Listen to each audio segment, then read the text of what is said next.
Welcome to the Black Box App Podcast. I'm your host, Kenneth L. Johnson, president of the diversity recruitment firm East Coast Executives, founder and developer of blackbox.tech, a career consciousness portal for Black men. I'm really excited today. Speaking of Black men, that's our lane. I'm excited today because I was doing some research. It's funny, me and this gentleman just spoke a little bit about research, but I was doing some research and came across Mr. Derek Penn, who is the author of Diary of a Black Man on Wall Street. Mr. Penn spent numerous years on Wall Street, and he's going to speak to us about that experience, about the book, and we'll just chop it up and just kind of learn from Derek's expertise. Thank you so very much for joining the Black Box App Podcast. Well, thank you, Kenneth. Appreciate it, and thank you for your audience. Appreciate an opportunity anytime to talk about my experiences, the book, whatever. Looking forward to it. You know, it's so important. I was just reading an article that I guess it was an interview. I want to say it was The Vindicator, and you were kind of speaking about different things and your experiences. And I was saying to myself, that's one of the best articles I've read, because in a very brief piece, you spoke about being from Youngstown, going to Duke, your early career pursuits in the NFL, right, CFL, and then your time on Wall Street, all in one piece. And I'm like, man, he just covered 40, 50 years of stuff easily in one piece, and it was very concise. I guess, is that the secret sauce for you? It seems like you're really good at explaining things. Is that the secret sauce? I've been told, people have to make their own judgment. I've been told I'm a pretty good storyteller, truthful storyteller, I will say. But, I've done an awful lot, I've traveled the world. I've been involved in, athletics, as you mentioned, a couple of academic situations. And, I guess I developed some sort of elevator pitch, if you will, about my life. And the writing of the book helped to crystallize it as I put it all together. Book could have been 3,000 pages. We all have a story to tell, but I had to distill it down to a readable level.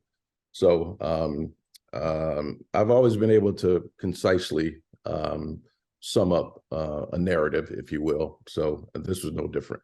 Well, let's put that to the test a little. So walk us through this career journey, or even the journey of Derek Penn, because I think it's so much more than career. The way you tie in some of your experiences in your youth to where your success kind of led on Wall Street is really interesting to me. So let's talk about it. Take us on the walk.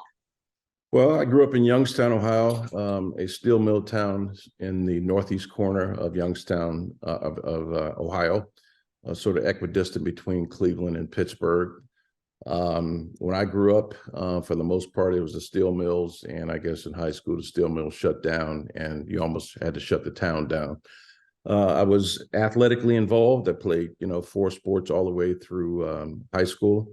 I guess I was a better football player than anything else, and I got an athletic scholarship to, had a number of offers, and selected Duke University because I was somewhat, well, I shouldn't say somewhat, but academically oriented. Went to Duke University, thought I'd be a doctor, a medical doctor, and I must tell your listeners, thank God that didn't happen, because the mortality rate in the United States would be a whole lot higher if I had become a doctor. But I majored in chemistry and English. I was a starter on the football team for 4 years, playing linebacker. Had a very uneven academic career. To be honest with you, I was pretty much unprepared for the academics at Duke University. I had done as well as I possibly could have in high school. Matter of fact, from K through 12, I never got anything less than an A. Wow. On a final grade report card. But, Duke University was another level. And I was pretty much unprepared. It took me 2 years to catch up at Duke University.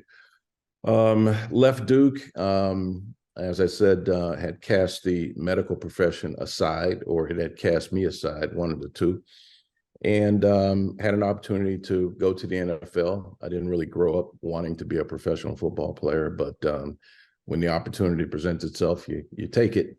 So I went to Miami, to the Dolphins, made it to next to the last cut there, then went to the CFL and played for a really inferior team, the Saskatchewan Rough Riders. Rough Riders, yes. And they had won 2 games the year before I got there, and we won 2 games the year I was there, so I didn't help them at all. And really the Canadian Football League just kind of took the juice out of wanting to play professional football. And I said, let me step out of here. And while I still got my health, still got my beans about me. And I went to Washington, D.C. I worked as a chemist for a little while. As I said, I was a chemistry and English major in undergrad.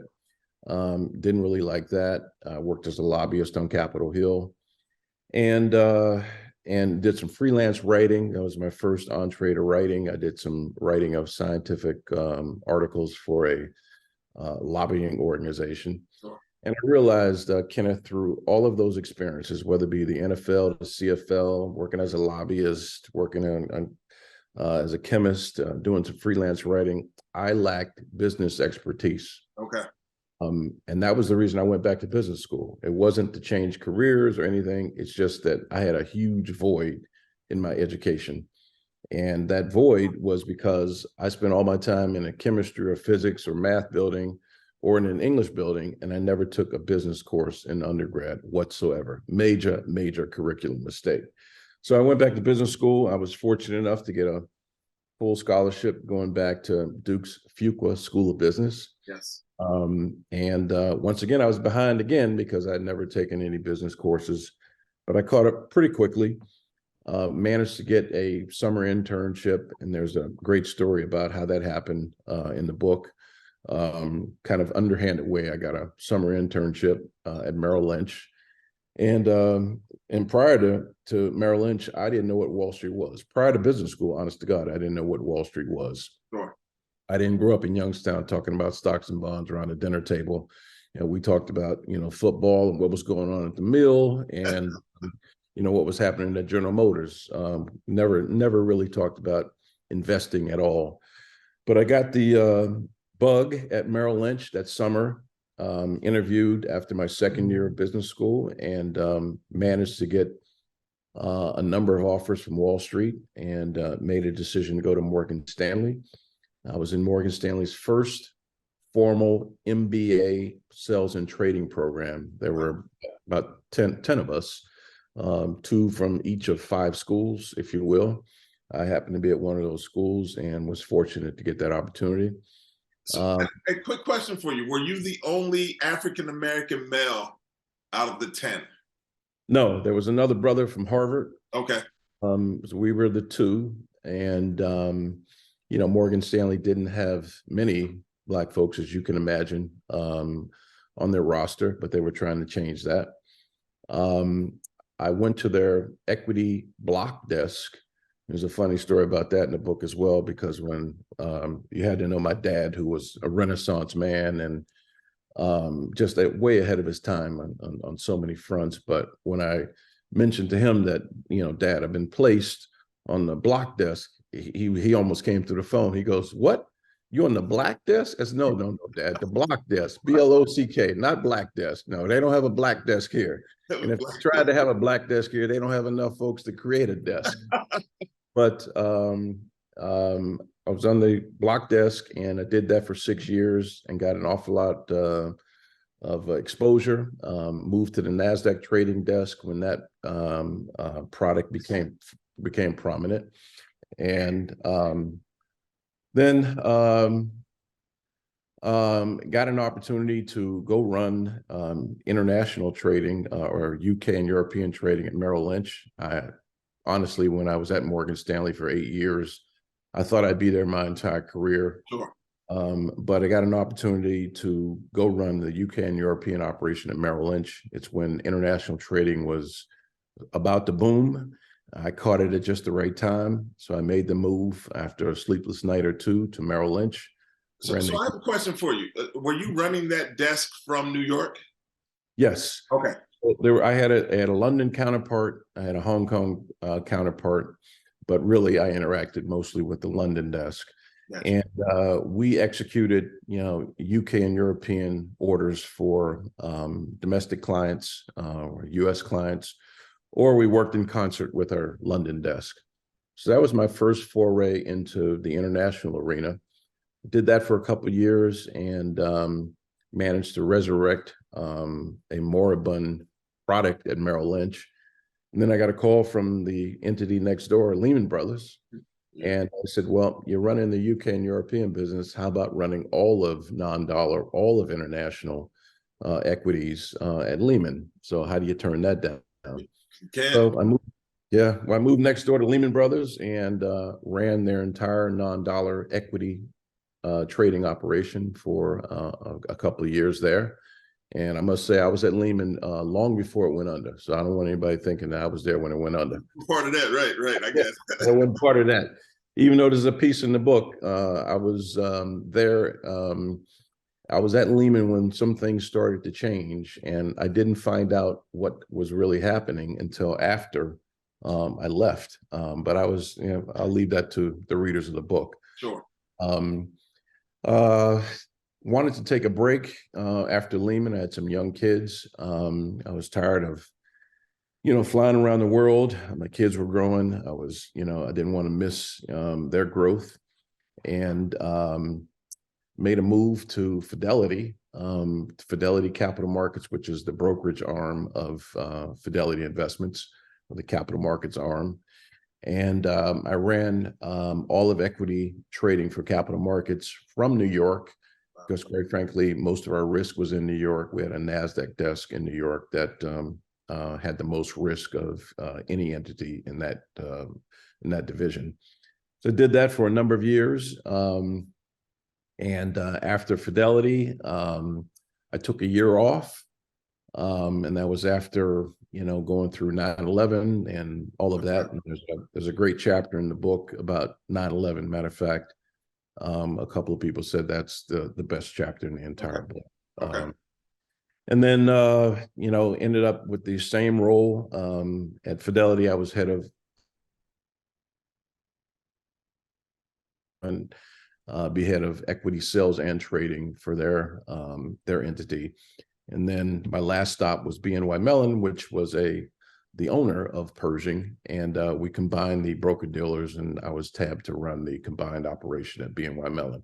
So it's 34 years wrapped up, all on the equity side, all basically trading, even though I did have responsibility for sales as well. And it was a great career. And I stepped out in 2018, actually got pushed out in 2018, but these things happen. Sure. But a great career, worked at some great firms with some great people, worked with a few jerks too, but so I have a question for you. So as you were kind of maneuvering and making decisions on what was the best next step for your career, who were you bouncing these things off of? Did you have somebody internally or externally? I mean, and I don't know if your father was, if that's kind of the sounding board, but like, was there someone in the financial service industry that you were like speaking to, saying, hey, I have this opportunity, what do you think? Yeah, there were a few brothers, not a whole lot on the street. I reached out to them to get their input. Certainly while my father was living, he was an absolute sounding board. Many times he, told me to ask certain questions. Okay. But after I became fairly seasoned, I kind of could figure it out on my own. Sure. And each step was a step up. It was a step up in not only responsibility, but compensation. I never really made a truly lateral move until the very end of my career, when I left, when actually Pershing was merged with BNY Mellon. But that was within the same company. So it wasn't a whole lot I had to think about. Probably the toughest, as they say, the first divorce is the toughest divorce. And the first one was leaving Morgan Stanley. And I like I said, I had a sleepless night. Ironically, at Morgan Stanley, I thought I left with the blessings of senior management, but I later found out that they weren't too pleased that I left. But nevertheless, it all worked out, and I got no regrets. Sure. Now, I don't know much about the Wall Street community. So is it a place where you're going to run into these people again, like the people at Morgan Stanley once you left? and you were able to kind of find out after the fact that maybe there were some feelings around you leaving, you exiting. Is it that you ran into that circle of people again, or is it a place where once you move to another organization, we'll say, that's kind of just you're operating over there and you're not really communicating? How's that work? Especially then, like, there wasn't all of this LinkedIn where people can track what you're doing consistently. Yep. Well, Wall Street's a very small community. I would assume that your community is small in some ways as well. You kind of know most everybody on the street. You don't know everybody, terribly well, but it was a very small community, and certainly in the people of color community, yes. I mean, it was tiny. We could get together in, 2 small rooms for the most part. Certainly on the equity side, there were more people of color on the fixed income side than there were on the equity side. I think at any given time in my career, there was never more than 15, 20 people on the equity side on the street in general. Wow. Maybe a few more in the cracks, but I didn't know them. Sure. But it's a really small world. The reputation that you create at one place follows you to another place. It's a phone-based, maybe it's not so much phone-based now, it's all, text and all that kind of stuff now. But back then it was a phone-based entity, and you picked up the phone and you were on the phone, 1,000 times a day. Sure. There wasn't a whole lot to hide. And if you did screw up, the whole world found out about it. Wow. And that's one of the things that, I've done a number of engagements and talked about, some of the things that the majority can do to help, people of color, not only on the street, but in corporate America in general. And I said, allow us to fail.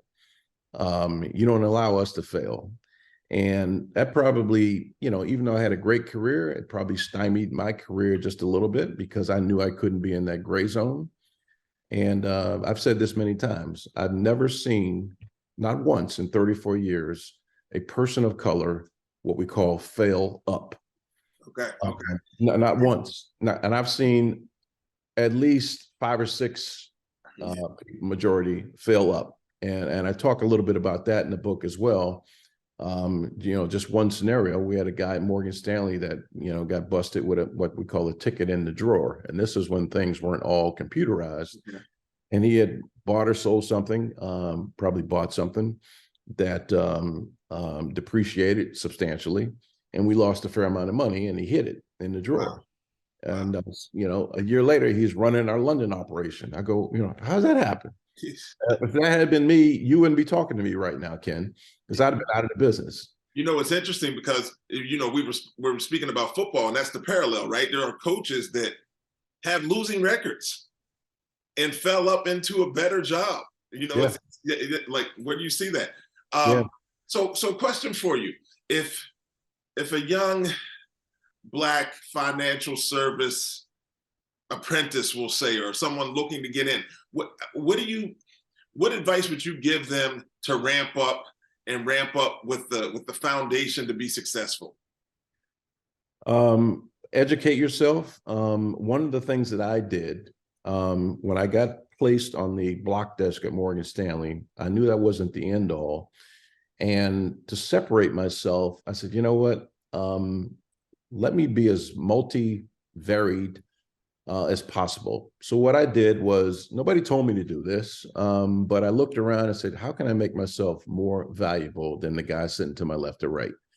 So I went to the Institute of Finance. I don't even know if it's still around. I think it is. But I took a course in risk arbitrage. I took a course in options, even though that wasn't my area of expertise. I took a course in technical analysis. So I took some courses just to increase the value of my portfolio, if you will.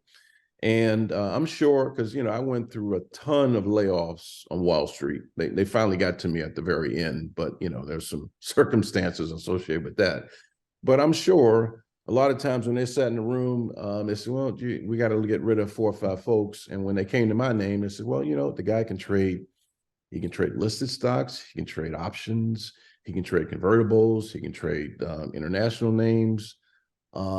He's got a much more varied portfolio than, person B. So that was one way I think I stuck around, was to enhance my value. So once you get the shot, then it's up to you to perform. Okay. I had another situation where I went to Merrill Lynch and I was managing people that knew more about the product than I did. So I went from domestic to international. It's a totally different game. You have to understand a little bit about foreign exchange. You have to understand a little bit about, different countries and their politics. And you can imagine trying to manage somebody that knows 10 times more than you do. But, I burned the midnight oil. I asked a ton of questions. I'm sure they got tired of me asking questions, but probably in 6 to 9 months, I was up to speed.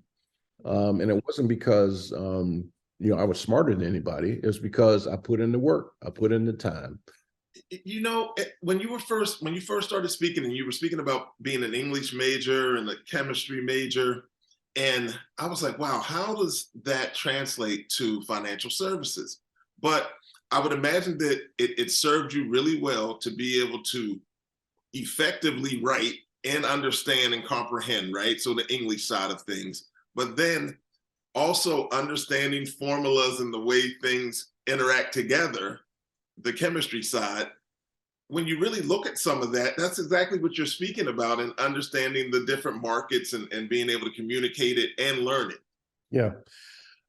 Certainly my math background helped. I was never afraid of math, and by no stretch of the imagination, Ken, was I like a stellar student. And I realized like I said, when I got to Duke, that I only did well. I shouldn't say I only did well, but I did well K through 12. I did as well as you possibly could, Sure. but I wasn't challenged. I really wasn't challenged. I rarely had to take a book home in high school, and I still managed to get straight A's, but I wasn't challenged. But certainly going to Duke, and that's where there's a really funny story about me learning about being graded on a curve. I had never heard of a curve. And just a quick story, I got an 80 on a chemistry exam, and certainly I wanted to do better. I wish I'd gotten 100, but I got an 80, and I thought, okay, not too bad. But when the professor put the grades up on the board, on this curve that I'd never heard of, I got a D. Whoa. It wasn't fun either. I actually went to see the professor, and there's a funny story about it in the book. I went to see the professor and, foolishly threatened him that, yo, man, an 80 ain't a D. And he had explained to me, he says, look, I could have given you an F because only one person in the class got a grade worse than you. Wow. Okay. You got a D. That's a reality check right there. Like, yeah. I was like, curve, man. I'll let you read the story in the book, but it's a pretty funny story. And to this day, I'm catching grief about it, from some of the guys that know the story. But majoring in chemistry and understanding that, and having a decent math background. And I wasn't a math whiz by any stretch, but it was something that certainly helped me and allowed me to be competitive. So from a skill set standpoint, what's your advice for individuals looking to come in? Like, so it's not really all about math. Like, you don't have to be this expert mathematician, but what are the skills that you believe served you well as you progress in that industry? A decent facility with math. You can't be afraid of the numbers. And I certainly had that, but like I said, I was no math whiz by any stretch in imagination. A willingness to work, a willingness to get out of your comfort zone, because I did a lot of things that I wasn't comfortable with. I was a voracious reader, and I still am. So you have to be current with what's going on in the marketplace. That certainly helped.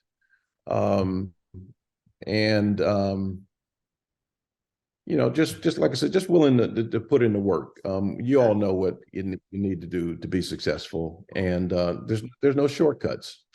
Just put in the work. So what are you reading? So are we talking, you're just jumping on websites and grabbing information, are they books, periodicals based content? Like, what's the content that really is of interest to you as it relates to that industry and field? Well, I'll just tell you how I got up to speed. As boring as the Wall Street Journal is, I read it on a regular basis. I also educated myself with, the money page of USA Today, which is written for like a 6th or 7th grader. So I read that on a regular basis. I watched Wall Street Week and a few of those shows just to get the terminology. But what I read now are books that I enjoy. I just read John Mack's book. I forget the name of the book, but John Mack has a book out. He was the former CEO of Morgan Stanley, then Credit Suisse, and back to Morgan Stanley. And actually, he's the guy that hired me at Morgan Stanley. That was going to be my next question. Okay, yeah. I'm reading Blood in the Garden. It's sitting on my table right now. It's about the New York Knicks back in the day. I'm reading another book about how to create a will, because I need to do that. I need to update my will. So I'm all over the map. I also subscribe to a bunch of periodicals, The Atlantic, which is always, great reading.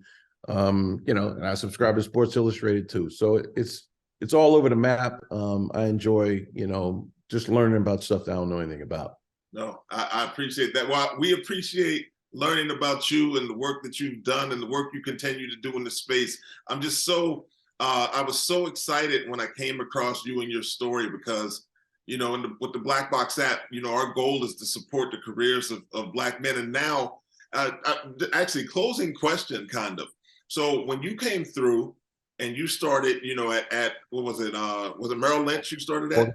Morgan Stanley. There's a ton of shows on TV now that are based on the market, right? Yep. Mm-hmm. And so is that a good thing or a bad thing? Like for you, like, is that just an overload of information, and some of it maybe not like clickbait information? Like, tell me what you think about it. There's certainly an overload. Back when I started, there was 1 or 2 shows, maybe, like I said, Wall Street Week with Louis Rukeyser. That was pretty much it. I think, CNBC, I like, MSNBC. I mean, there's a plethora of information out there, and you just got to find what's comfortable for you. As I said, most newspapers are geared towards 6th and 7th grade readers. Most television shows are geared for 6th or 7th grade mentality, if you will. The financial programs, I find them valuable even to me. And I got 34 years of experience. I'm learning something new every day, and I try to learn something new every day. Sure. By no means, but by no stretch of the imagination do I know it all. There's always a different nuance, something brand new. You talk about crypto.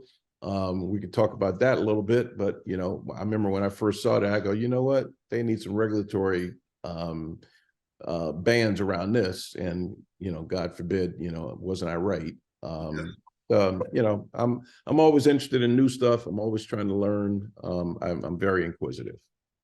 Man, inquisitive indeed, and successful and giving. We really appreciate you, man, and the work you do. And again, like I said, the work you'll continue to do in the space and educating people and sharing your story. Once again, it's Derek Penn, Derek Penn, Diary of a Black Man on Wall Street. Listen, how do people find the book? The book's available on Amazon. It's also available on my website. I have a website. If you just Google Derek Penn, D-E-R-E-K, Penn, P-E-N-N, you come to my website. It's available in a lot of different forms. I think it's available on Kindle as well. Okay. But I'll just tell you, Ken, to wrap it up, Ken, I wrote the book to inspire, enlighten, and inform, to inspire some young people of color or somebody in mid-career, to enlighten the majority about what a person of color goes through on a personal and professional basis, and also to inform, to just pull the curtain back on Wall Street, which is a mystery to a lot of folks. But I appreciate the opportunity, and however I can help some folks of color, because I didn't get here without a ton of help myself. I'm always willing to help somebody behind me. Well, I got one that I'm definitely going to have you help. My son is very, very committed to having a career in finance and a career on that street that you called home for a while. So definitely going to grab the book. I'm going to grab a copy for myself, a copy for him, probably a few copies. And I'll get your information. I'm going to send them out, or maybe we'll get together and I'll have you sign for me. But Absolutely. look, Absolutely. that alone is I just appreciate it, man, because I'm really trying to help him. Maybe not have to go through some of the things that you had to go through just from an information standpoint. So I appreciate you. That's and the what idea. you're doing. And absolutely willing to help, Ken. Reach out to me. Appreciate your viewers. And like I said, each one teach one. And that's what I'm trying to do, bro. There we go. We'll end on that note. Derek Penn, Diary of a Black Man on Wall Street. It's the Black Box App Podcast. Kenneth L. Johnson. Thank you so very much for joining us today.